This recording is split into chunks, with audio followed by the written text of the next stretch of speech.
Le cheval sauvage cria et appela à l'aide. Alta avançait lentement à travers la steppe rocheuse, attentive aux moindres frémissements du monde qui l'entourait. Rien n'échappait à son regard sombre et vigilant. Le vent glissait sur son encolure, soulevant par instants la poussière sèche, charriant avec lui des odeurs anciennes, presque immuables. À ses côtés marchait Ker, son poulain, encore maladroit, mais déjà animé d'une énergie impatiente irrépressible. Il trottait, s'arrêtait brusquement, repartait, découvrant chaque pierre comme si le monde venait de naître sous ses sabots. Alta le laissait s'éloigner de quelques pas, jamais davantage. Elle connaissait les pièges de cette terre ouverte. Chaque jour était une leçon silencieuse. Elle lui apprenait à lire la steppe, la sécheresse âcre de l'armoise écrasée, la chaleur sourde de la roche exposée au soleil, le murmure presque imperceptible de l'eau cachée quelque part, loin sous la surface. Elle intervenait toujours avant que le jeu ne se transforme en imprudence, avant que l'élan ne l'emporte sur l'instinct. Chaque matin, il suivait la même ligne naturelle, une crête basse et irrégulière, fissurée de crevasses étroites où le vent s'engouffrait librement. Là, l'air semblait plus vif, plus vivant. Ker aimait courir en avant, bondissant sur ses jambes encore instables mais déjà étonnamment souples. Le bruit sec du gravier sous ses sabots l'enchantait. Il s'arrêtait parfois pour écouter l'écho de ses propres mouvements, comme s'il découvrait sa place dans ce vaste silence. Ce jour-là, la chaleur monta plus vite que d'habitude. Le ciel était d'un bleu dur, sans promesse d'ombre. L'air paraissait figé, épais. C'est alors que Ker aperçut une fissure sombre à la base d'un rocher isolé. Elle semblait fraîche, accueillante. Au fond, de minuscules gouttes d'eau scintillaient faiblement, vestiges de la nuit. Une promesse trompeuse. Le poulain renifla avec excitation et s'élança sans hésiter. Il disparut de la vue d'Alta en un instant. Elle perçut son absence trop tard. Son rythme changea immédiatement. Elle accéléra, mais le bord de la roche était instable. Sous son poids, la pierre céda. Ses antérieurs glissèrent brutalement. Sa poitrine heurta la paroi froide avec une violence sourde. L'air fut arraché de ses poumons. Son corps se retrouva coincé dans l'étroite crevasse, prisonnier entre deux parois rigides et implacables. Elle tenta de se dégager. Chaque mouvement empirait la situation. Ses épaules et ses flancs s'enfonçaient davantage contre la pierre. Son pelage se frotta jusqu'à la peau. Une douleur sourde, profonde, envahit son corps. Il était impossible de se retourner. Impossible de reculer. Impossible même de respirer pleinement. Sa respiration devint courte, hachée. Chaque inspiration résonnait dans la pierre, amplifiée par l'étroitesse du passage. On aurait dit que la roche respirait avec elle, lentement, cruellement. Au-dessus, Ker se tenait sur un rebord étroit. Son corps frêle tremblait de tout son long. Son hennissement aigu ricochait entre les pierres, revenant vers lui comme un cri sans réponse. À distance, quelques chevaux du troupeau apparurent. Ils s'arrêtèrent, flairèrent l'air. Leurs oreilles se dressèrent vers le rocher. Mais déjà leur corps se détournait. L'odeur du piège, celle de l'impuissance, fut plus forte que le souvenir du lien.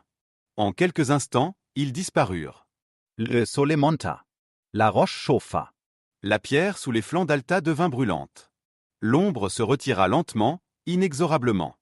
L'air se fit plus lourd. Les sons se noyèrent dans une sorte de silence épais. Le temps perdit sa forme. Les mouvements d'Alta se firent rares. Ses forces l'abandonnaient. Chaque respiration était une épreuve. Alors elle comprit. Lutter ne ferait qu'abréger la faim. Elle cessa de bouger. Pressa sa joue contre la pierre froide et leva lentement les yeux vers Ker. Son regard était calme, profond, chargé d'une acceptation silencieuse. Ce n'était plus un appel. C'était un adieu muet. Ker allait et venait, se couchait sur la pierre chaude, se relevait aussitôt. Sa voix se brisa. La soif brûlait sa gorge. Il but quelques gorgées troubles dans une cavité humide avant de revenir vers sa mère, la touchant doucement du museau, refusant de s'éloigner. Le temps passa encore. Puis, alors que le soleil était haut et que le monde semblait déjà avoir accepté la perte, un son lointain fendit l'air immobile. Un grondement régulier. Un moteur. Kaya dressa les oreilles. Le son ne se contentait plus de vibrer à l'horizon. Il s'approchait, lentement, porté par l'air chaud et immobile de la steppe. Ce n'était plus une simple anomalie sonore, mais un bruit identifiable, étranger à ce monde minéral, un moteur. Kaya dressa brusquement les oreilles. Son corps tout entier se figea. Son souffle se suspendit, comme s'il craignait que le moindre mouvement fasse disparaître ce qu'il percevait. Il ne comprenait pas ce qu'était ce bruit. Il ne savait pas d'où il venait. Mais quelque chose, profondément ancré en lui soufflait qu'il ne devait pas l'ignorer. Pendant un instant encore, il resta immobile, partagé entre la peur de quitter sa mère et l'urgence qui brûlait en lui. Puis, dans un élan soudain, il se détourna du rocher et s'élança hors de la crevasse. Il dévala la pente pierreuse, glissant parfois, se rattrapant de justesse, ses jambes frêles luttant contre le terrain instable. Chaque pas était un risque, mais il ne ralentissait pas. La piste poussiéreuse apparut devant lui. Le véhicule avançait lentement, avec prudence. Kerr se plaça directement sur sa trajectoire. La poussière s'élevait autour de ses membres tremblants. Il resta là, droit, immobile, le regard fixé vers la masse sombre qui approchait. Le conducteur freina brusquement. Le moteur gronda, puis se calma. Une portière s'ouvrit. 2 hommes descendirent, surpris par cette apparition improbable. Le poulain souffla bruyamment, frappa le sol d'un sabot, puis se retourna brusquement et repartit au galop. Il s'éloignait, mais se retournait sans cesse, vérifiant qui le suivait. Les hommes échangèrent un regard bref, silencieux. Ils comprirent sans un mot. Ils le suivirent. Lorsqu'ils arrivèrent au pied du rocher, ils s'immobilisèrent. La scène était figée dans une tension lourde. Alta était toujours coincé dans la crevasse. Son corps massif semblait presque fusionner avec la pierre. Ses flancs se soulevaient à peine. Sa respiration était lente, fragile, mais encore présente. Les hommes ne se précipitèrent pas. Ils observèrent longuement. La largeur exacte de la fissure. L'angle des parois. La stabilité de la roche. Le risque d'un effondrement partiel. La direction du vent. La chaleur qui s'accumulait. Chaque détail était une décision potentielle entre la vie et la mort. Ils agirent enfin, avec une précision presque chirurgicale. L'un d'eux s'approcha lentement, parlant à voix basse, non pour être entendu, mais pour imposer un rythme, une présence calme. L'autre prépara le matériel avec des gestes mesurés. Il savait que la panique serait fatale. Si Alta se débattait, sa cage thoracique comprimée ne tiendrait pas. La sédation fut administrée avec une extrême précaution. Juste assez pour apaiser, jamais pour éteindre. Le souffle d'Alta resta perceptible. Kerr, plaqué contre la roche, observait chaque geste immobile, comme s'il avait compris que le moindre bruit pouvait rompre l'équilibre fragile de l'instant. Les cordes furent installées. Lentement. Solidement. Des cales de bois furent insérées dans la fissure, une à une, élargissant l'espace de quelques millimètres à chaque fois. La roche répondit par de légers craquements. De la poussière tomba en pluie fine.